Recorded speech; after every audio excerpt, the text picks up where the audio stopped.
আসসালামু আলাইকুম সম্মানিত বন্ধুরা। আমার হাতে যে টাকাটা দেখছেন, এটা হলো কেউ বলে স্বর্ণের টাকা, কেউ বলে পিতলের টাকা। তো এই টাকাটা এখন সচরাচর দেখা যায় না, দেখতে কিন্তু সেম স্বর্ণের মতোই সেম কিছুটা দেখা যায়।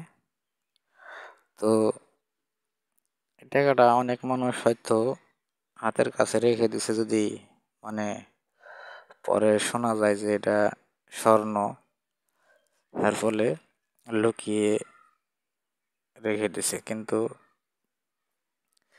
এটা কখনোই শোনা না, এটা হলো পিতল। তো আর কে কি বললো না বললো, মানুষের কথায় কখনো কান দিবেন না।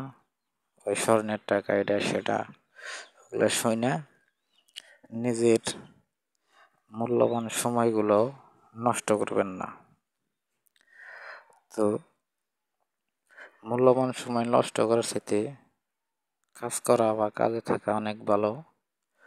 তো জিনিসটা, তবে ভালো দেখার জন্য স্মৃতি হিসাবে হাতে বা সংগ্রহ করে রেখে দিতে পারেন। তবে এটা হলো স্বর্ণ না।